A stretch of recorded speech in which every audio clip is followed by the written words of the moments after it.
Hello everyone, ಎಲ್ಲರೂ ಹೇಗಿದ್ದೀರಾ? ಎಲ್ಲರೂ ಚೆನ್ನಾಗಿದ್ದೀರಾ ಅನ್ನೋದು ನನ್ನ ನ್ಯಾಚುರಲ್ ಆಗಿ ನಾವು ಮಸಲ್ ಗೇನನ್ನು ಯಾವ ರೀತಿ ಮಾಡ್ಕೋಬೋದು ಅನ್ನೋದಕ್ಕೆ ನಾನೀಗ ಒಂದು ಪೌಡರನ್ನು ಮಸಲ್ ಗೇನ್ ಪೌಡರನ್ನು ನಾನು ನಿಮ್ಮ ಜೊತೆ ಶೇರ್ ಮಾಡ್ತಾ ಇದ್ದೀನಿ. ಪ್ಲೀಸ್ ಎಲ್ಲೂ ಸ್ಕಿಪ್ ಮಾಡದೆ ವಿಡಿಯೋನ ವಾಚ್ ಮಾಡಿ. 1 ಕಪ್ಪಷ್ಟು ನಾನು ಬಾದಾಮಿಯನ್ನು ತಗೊಂಡಿದ್ದೀನಿ. ಇದನ್ನು ಹೀಗೇನೆ ನಾವು ಡ್ರೈ ರೋಸ್ಟ್ ಆಗಿ ಫ್ರೈ ಮಾಡ್ಕೊಳ್ಬೇಕು. ಭಾಳ ಸಿಮ್ಮು ಅಂದರೆ ಭಾಳ ಕಮ್ಮಿ ಉರಿಯಲ್ಲಿ ನಾವು ಇದನ್ನು ಫ್ರೈ ಮಾಡ್ಕೊಳ್ಬೇಕು. ಒಂದು 2ರಿಂದ 3 ನಿಮಿಷ ಆದರೆ ಸಾಕಾಗುತ್ತೆ. ಇದರಲ್ಲಿ ತುಂಬ ಒಂದು ಹೈ ಪ್ರೋಟೀನ್ ಅಂಶ ತುಂಬಾ ಇರುತ್ತೆ. ಬಿಸಿಲಿದ್ರೆ ಎಲ್ಲನೂ ಬಿಸಿಲಿಗೆ ಒಣಗಿಸ್ಕೊಂಡು ಎತ್ತಿಟ್ಕೊಂಡ್ರೂ ಸಾಕಾಗುತ್ತೆ. ಅರ್ಧ ಕಪ್ಪು ಗೋಡಂಬಿ ಮತ್ತು 1/4 ಕಪ್ಪಷ್ಟು ಕಡಲೆಬೀಜ ಮತ್ತು ಸೋಯಾಬೀನಲ್ಲಂತೂ ತುಂಬಾ ಒಳ್ಳೆ ಇದರಲ್ಲಿ ನಮಗೆ ಗುಣಗಳು ಸಿಗುತ್ತೆ.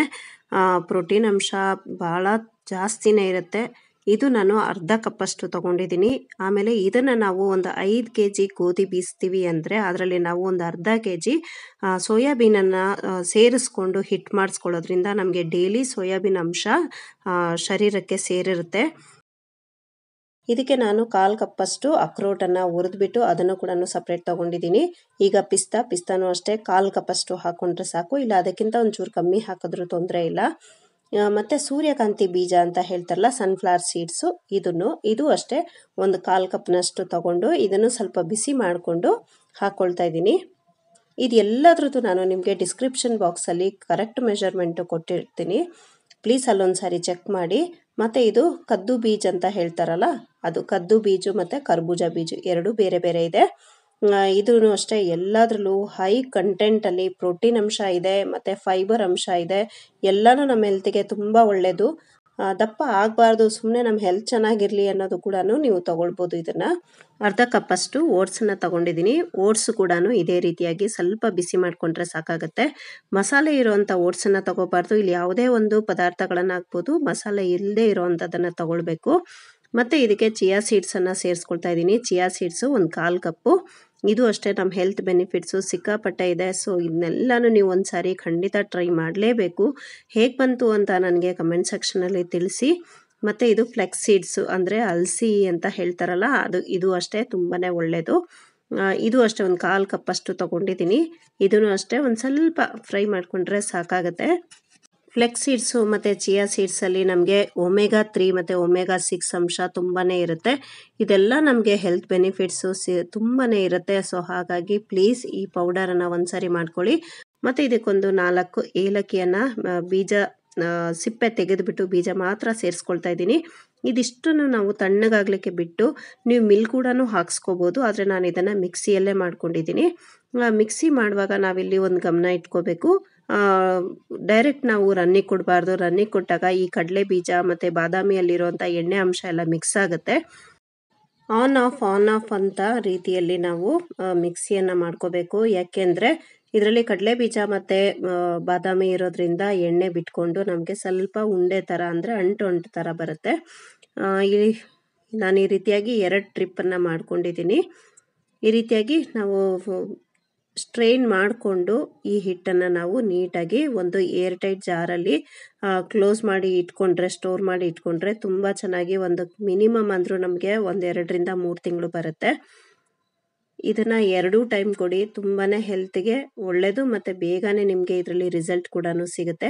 ಈ ರೀತಿಯಾಗಿ ಮೇಲೆ ನಮಗೆ ಏನು ಜರಡಿ ಹಿಡಿದು ಉಳಿದಿರೋದನ್ನು ಮತ್ತೆ ನಾವು ಮಿಕ್ಸಿ ಮಾಡಿ ಮತ್ತೆ ನಾವು ಮಾಡ್ಕೊಳ್ಬೋದು. ಈ ರೀತಿಯಾಗಿ ನನಗೆ ಸ್ವಲ್ಪ ದಪ್ಪ ಉಳ್ಕೊಳ್ತು. ಸೊ ಹಾಗಾಗಿ ಇದರಿಂದ ದಪ್ಪಗಿರೋ ಅಂಥ ಪೌಡರ್ಸನ್ನು ನಾವು ಮಿಲ್ಕ್ ಶೇಕ್ಗೆ ಯೂಸ್ ಮಾಡ್ಕೊಳ್ಬೋದು. ಈ ಸಣ್ಣಗಿರೋ ನಾವು ಸ್ಟ್ರೈನ್ ಮಾಡಿ ಬಂದಿರೋದ್ರನ್ನ ಒಂದು ಸಪ್ರೇಟಾಗಿ ಎರಡನ್ನೂ ಸಪ್ರೇಟಾಗಿ ಸ್ಟೋರ್ ಮಾಡಿ ಇಟ್ಕೊಂಡಿದ್ದೀನಿ. ತುಂಬಾ ಯೂಸ್ಫುಲ್ಲು. ದಿನಕ್ಕೆ ನಾವು 2 ಟೈಮು ಈ ಹಾಲನ್ನು ಮಕ್ಕಳಾಗ್ಬೋದು ಅಥವಾ ತುಂಬ ಸಣ್ಣ ಇರೋರಾಗ್ಬೋದು ಇದನ್ನು ಸೇವಿಸೋದ್ರಿಂದ ತುಂಬಾ ಒಂದು ಒಳ್ಳೆ ಬೆನಿಫಿಟ್ಸ್ ಇದೆ, ಹೆಲ್ತ್ ಬೆನಿಫಿಟ್ಸ್ ಇದೆ. ನ್ಯಾಚುರಲ್ ಆಗಿ ನಾವು ದಪ್ಪ ಆಗ್ಬೋದು. ಮೆಡಿಸಿನ್ಸ್ಗಳನ್ನು ತಗೊಂಡು ಕೆಲವರು ದಪ್ಪ ಆಗೋಕ್ಕೆ ನೋಡ್ತಾರೆ. ಆ ರೀತಿಯಾಗಿ ಮಾಡೋಕ್ಕಿಂತ ನಾವು ಈ ರೀತಿಯಾಗಿ ನಮ್ಮ ಒಂದು ರುಟೀನನ್ನು ಇಟ್ಕೊಂಡಾಗ ಖಂಡಿತ ನಾವು ಒಂದು ಹೆಲ್ದಿ ರೀತಿಯಲ್ಲಿ ದಪ್ಪನೂ ಆಗ್ತೀವಿ. ಮತ್ತು ನಮಗೆ ಒಂದು ನಮ್ಮ ಒಂದು ಮೈಂಡು ಆಗಲಿ ಅಥವಾ ನಮ್ಮ ಶರೀರಕ್ಕೆ ಯಾವ ಪೋಷಕಾಂಶಗಳು ಬೇಕೋ ಅದು ನ್ಯಾಚುರಲ್ ಆಗಿ ನಮಗೆ ಸಿಗುತ್ತೆ. ಮತ್ತೆ ಇದ್ರ ಜೊತೆಯಲ್ಲಿ ನಾವು ಸಲಾಡ್‌ಗಳಾಗ್ಬೋದು, ಮತ್ತೆ ಊಟವನ್ನ ನಾವು ಕರೆಕ್ಟಾಗಿ ತಗೊಳ್ಳೋಂಥದ್ದಾಗ್ಬೋದು. ಈ ರೀತಿಯಾಗಿ ನಮ್ಮ ಒಂದು ಡಯಟ್ ಪ್ಲಾನನ್ನ ಕರೆಕ್ಟಾಗಿ ಮಾಡ್ಕೊಂಡು ಹೋಗ್ಬೇಕು. ಟೈಮ್ ಸರಿಯಾಗಿ ನಾವು ಊಟ ಮಾಡ್ಕೊಂಡೋದ್ರೆ ನಮ್ಗೆ ಯಾವ ಕಾಯಿಲೆನೂ ಬರೋದಿಲ್ಲ ಅಂತ ಹೇಳ್ತಾರೆ. ಇದ್ರ ಜೊತೆಯಲ್ಲಿ ಈ ಒಂದು ಪೌಡರನ್ನು ಕೂಡಾನು ನಾವು ಬೆಳಗ್ಗೆ ಟಿಫನ್ ಆದ ನಂತರ, ಬ್ರೇಕ್‌ಫಾಸ್ಟ್ ಆದ ನಂತರ ನಾವು ಒಂದು ಗ್ಲಾಸ್ ಇದನ್ನ ಕುಡಿಯೋದ್ರಿಂದ ಪೂರ್ತಿ ದಿನ ತುಂಬಾ ಎನರ್ಜಿಯಾಗೂ ಕೂಡಾನು ಇರ್ತೀವಿ. ಕೆಲವೊಂದು ಸಾರಿ ಬ್ರೇಕ್‌ಫಾಸ್ಟ್ ಕೂಡಾನು ನಾವು ಮಾಡೋದಿಲ್ಲ. ಸೊ, ಆ ಟೈಮಲ್ಲಿ ಈ ಒಂದು ಗ್ಲಾಸ್ ಹಾಲನ್ನ ಕುಡಿಯೋದ್ರಿಂದನೂ ತುಂಬಾನೇ ಒಂದು ಹೆಲ್ತ್ ಬೆನಿಫಿಟ್ಸ್ ಸಿಗುತ್ತೆ. ತಿಂಡಿ ತಿಂದೇ ಇದ್ರೂ ನಮ್ಗೆ ಅದು ಮ್ಯಾನೇಜ್ ಆಗತ್ತೆ. 1 ಗ್ಲಾಸು ಬಿಸಿ ಹಾಲಿಗೆ ನಾವು 1 ಸ್ಪೂನಷ್ಟು ಈ ಪ್ರೋಟೀನ್ ಪೌಡರನ್ನ ಹಾಕೊಂಡು, ಇದಕ್ಕೆ ಜೇನುತುಪ್ಪ ಆಗ್ಬೋದು ಅಥವಾ ಬೆಲ್ಲ ಇವೆರಡರಲ್ಲಿ ಯಾವ್ದು ಬೇಕಾದ್ರೂ ನಾವು ಆ್ಯಡ್ ಮಾಡ್ಕೊಂಡು ಕಲಿಸ್ಕೊಂಡು ಕುಡಿಬೋದು. ಮತ್ತೆ ಎರಡೂ ಇಲ್ಲ ಅಂದ್ರೆ ಕಲ್ಸಕ್ಕರೆ ಕೂಡಾನು ಸೇರಿಸ್ಕೊಳ್ಬೋದು. ಈಗ ಈ ಒಂದು ಮಿಲ್ಕ್ ಶೇಕನ್ನ ಮಾಡಿ ತೋರಿಸ್ತಾ ಇದ್ದೀನಿ. 3 ಬಾಳೆಹಣ್ಣನ್ನ ಸೇರಿಸ್ಕೊಂಡಿದ್ದೀನಿ. ಮತ್ತೆ 4 ಖರ್ಜೂರ, 4ರಿಂದ 6 ಖರ್ಜೂರವನ್ನ ನೈಟ್ ನೆನೆ ಹಾಕಿ, ಇಲ್ಲ ಅಂದ್ರೆ ಬಿಸಿನೀರಲ್ಲಿ ಎಮರ್ಜೆನ್ಸಿ ಅರ್ಜೆಂಟ್ ಇದ್ದಾಗ ಮರ್ತೋದ್ವಿ ಅಂದ್ರೆ ನೀರಿಗೆ ನೆನೆ ಹಾಕೊಂಡು ನಾವು ಈ ರೀತಿಯಾಗಿ ಬೀಜವನ್ನ ತೆಕ್ಕೊಂಡು ಒಂದ್ಸಾರಿ ಚೆಕ್ ಮಾಡಿಬಿಟ್ಟು ನಂತರ ಇದ್ರೊಳಗೆ ಹಾಕ್ಕೋಬೇಕಾಗತ್ತೆ. ಕೆಲವೊಂದ್ಸಾರಿ ಹುಳಗಳಿರುತ್ತೆ ಖರ್ಜೂರದಲ್ಲಿ. ಸೊ, ಹಾಗಾಗಿ ಪ್ಲೀಸ್ ಒಂದ್ಸಾರಿ ಚೆಕ್ ಮಾಡಿ ಆಮೇಲೆ ಹಾಕ್ಕೋಬೇಕು. ನಂತರ ಇದನ್ನ ಹಾಕಿ, ಇದಕ್ಕೆ ನಾನು ನೋಡಿ ಬೆಲ್ಲ ಮತ್ತೆ ಜೇನುತುಪ್ಪ ಎರಡನ್ನೂ ಹಾಕ್ತಾ ಇಲ್ಲ. ಮಾಮೂಲಿ ಬಿಳಿ ಕಲ್ಸಕ್ಕರೆ ಇತ್ತು. ಸೊ, ಬಿಳಿ ಕಲ್ಸಕ್ಕರೆಯನ್ನೇ ಸ್ವಲ್ಪ ಕುಟ್ಕೊಂಡು ಇದಕ್ಕೆ ಹಾಕ್ಕೊಳ್ತಾ ಇದ್ದೀನಿ. ಇದಕ್ಕೆ ಸ್ವೀಟ್ ಆ್ಯಡ್ ಮಾಡದೇ ಇದ್ರೂ ನಡೆಯುತ್ತೆ. ಆದರೆ ಕೆಲವು ಮಕ್ಕಳಿಗಾಗ್ಬೋದು ಅಥವಾ ಕೆಲವರಿಗೆ ಸಿಹಿ ತುಂಬ ಇಷ್ಟ ಆಗಿರೋದ್ರಿಂದ 1.5 ಸ್ಪೂನಷ್ಟು ನಾನು ಸಕ್ಕರೆಯನ್ನು ಹಾಕ್ಕೊಂಡಿದ್ದೀನಿ. ಒಂದು ಅರ್ಧ ಗ್ಲಾಸಷ್ಟು ಹಾಲು ಸೇರಿಸ್ಕೊಂಡಿದ್ದೀನಿ. ಮತ್ತೆ ಇದಕ್ಕೆ ನಮ್ಮ ಮೇನ್ ಪ್ರೋಟೀನ್ ಪೌಡರನ್ನು ಸೇರಿಸ್ಕೊಳ್ಳೋಣ. ಇದು ದಪ್ಪ ಏನಿತ್ತು ಸಪ್ರೇಟ್ ಬಾಟಲಲ್ಲಿ ಇಟ್ಟಿದ್ನಲ್ಲ, ಅದನ್ನ ಇದಕ್ಕೆ ಹಾಕ್ಕೊಳ್ತಾ ಇದ್ದೀನಿ. ಒಂದು 3 ಸ್ಪೂನು. 3 ಗ್ಲಾಸ್ ನಾನು ಮಾಡ್ಕೊಳ್ತಾ ಇರೋದ್ರಿಂದ 3 ಸ್ಪೂನಷ್ಟು ಹಾಕ್ಕೊಂಡಿದ್ದೀನಿ. ಇದನ್ನ ಹಾಕಿ ಮಿಕ್ಸಿ ಮಾಡ್ಕೊಂಡು ಬರಬೇಕಷ್ಟೆ. ಸೊ, ನಮ್ಮ ಮಿಲ್ಕ್ ಶೇಕು ರೆಡಿ. ಇದಕ್ಕೆ ನಾವು ಬೇಕಿದ್ರೆ ಏನು ಬೇಕಾದ್ರೂ ಆ್ಯಡ್ ಮಾಡ್ಕೋಬೋದು. ಮತ್ತೆ ನಾವು ಬಾದಾಮಿ ಚೂರುಗಳನ್ನು ಸೇರಿಸ್ಕೊಳ್ಬೋದು ಮೇಲ್ಗಡೆಯಿಂದ. ಮತ್ತು ಇದಕ್ಕೆ ಈಗ ಬೇಸಿಗೆ ಇರೋದ್ರಿಂದ ಇದಕ್ಕೆ ನಾವು ಐಸ್ ಕ್ಯೂಬನ್ನು ಹಾಕ್ಕೊಂಡು ತಣ್ಣಗೆ ಮಾಡ್ಕೊಂಡು ಕೂಡ ಕುಡಿಬೋದು. ಎಷ್ಟು ಚೆನ್ನಾಗಿರುತ್ತೆ ಅಲ್ವಾ? ಅದರಲ್ಲೂ ಸ್ಕೂಲ್ಗೆ ಹೋಗೋ ಮಕ್ಕಳಂತೂ ಈಗ ಬ್ರೇಕ್‌ಫಾಸ್ಟನ್ನು ಮಾಡೋದೇ ಇಲ್ಲ. ಸೊ, ಆ ಜಾಗದಲ್ಲಿ ಇದನ್ನು ಕೊಟ್ಟರು ನಮಗೆ ವಿತೌಟ್ ಟೆನ್ಷನ್ ನಾವು ಅಮ್ಮಂದಿರು ಇರ್ಬೋದು. ವಿಡಿಯೋ ಎಲ್ಲರಿಗೂ ಇಷ್ಟ ಆಯಿತು ಅಂತ ಭಾವಿಸ್ತೀನಿ. ಪ್ಲೀಸ್ ಇಷ್ಟ ಆದರೆ ಲೈಕ್ ಮಾಡೋದನ್ನ ಮರಿಬೇಡಿ. ಕಮೆಂಟ್ ಸೆಕ್ಷನಲ್ಲಿ ಕಮೆಂಟ್ ಮಾಡಿ.